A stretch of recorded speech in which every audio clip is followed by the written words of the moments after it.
అపోస్తలుల కార్యములు 1వ అధ్యాయము 1వ వచనం.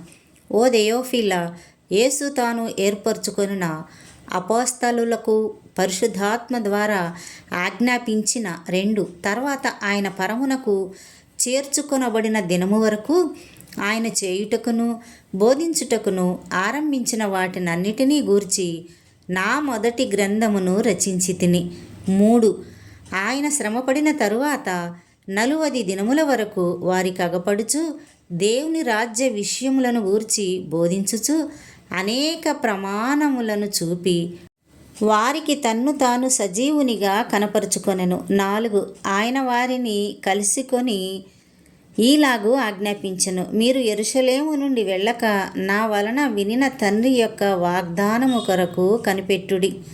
5 యోహాను నీళ్లతో బాప్తిసం ఇచ్చెను గాని కొద్ది దినములలోగా మీరు పరిశుద్ధాత్మలో బాప్తిస్మము పొందెదరనెను. 6 కాబట్టి వారు కూడి వచ్చినప్పుడు, ప్రభువా, ఈ కాలమందు ఇశ్రాయేలునకు రాజ్యమును మరలా అనుగ్రహించెదవా అని ఆయనను అడుగగా, ఆయన 7 కాలములను సమయములను తండ్రి తన స్వాధీనమందుంచుకొని ఉన్నాడు, వాటిని తెలుసుకొనుట మీ పని కాదు.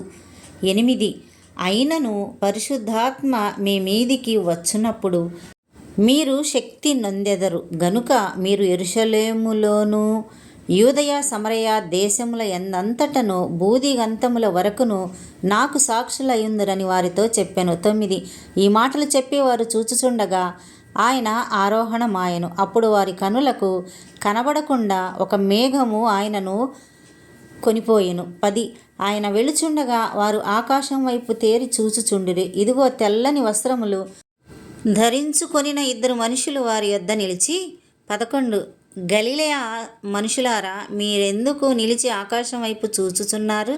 మీ యొద్ద నుండి పరలోకమునకు చేర్చుకొనబడిన ఈ యేసే ఏ రీతిగా పరలోకమునకు వెళ్ళుట మీరు చూచితిరో ఆ రీతిగానే ఆయన తిరిగి వచ్చునని వారితో చెప్పిరి.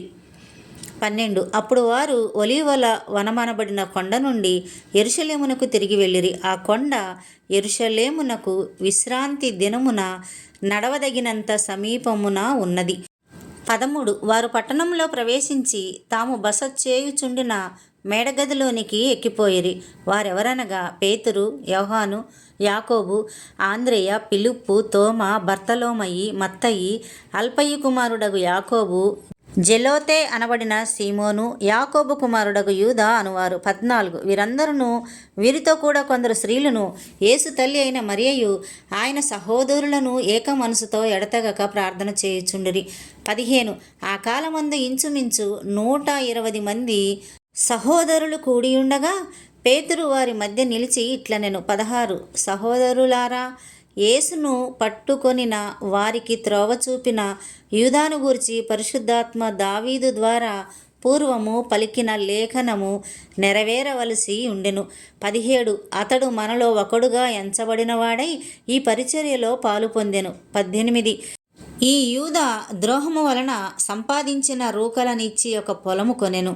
అతడు తల క్రిందుగా పడి నడిమికి బద్దలైనందున అతని పేగులన్నీయు బయటికి వచ్చెను. 19 ఈ సంగతి యెరూషలేములో కాపురమున్న వారికి అందరికీ తెలియవచ్చెను గనుక వారి భాషలో ఆ పొలము అకెల్దామా అనబడి ఉన్నది.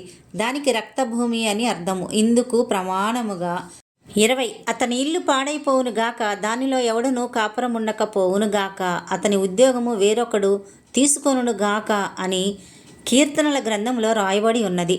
21, 22 కాబట్టి యోహాను బాప్తిసం ఇచ్చినది మొదలుకొని ప్రభువైన యేసు మన యొద్ద నుండి పరమునకు చేర్చుకొనబడిన దినము వరకు ఆయన మన మధ్య సంచరించుచుండిన కాలం అంతయు మనతో కలిసి ఉన్న వీరిలో ఒకడు మనతో కూడా ఆయన పునరుద్ధానమును గూర్చి సాక్షి అయ్యుండుట ఆవశ్యకమని చెప్పాను. 23 అప్పుడు వారు యూస్తు అను మారుపేరు గల బర్సబ్బా అనబడిన యోసేపు, మత్తీయ అను 2 నిలవబెట్టి 24 ఇట్లనిరి ప్రార్థన చేసిరి, అందరి హృదయములను ఎరిగియున్న ప్రభువా.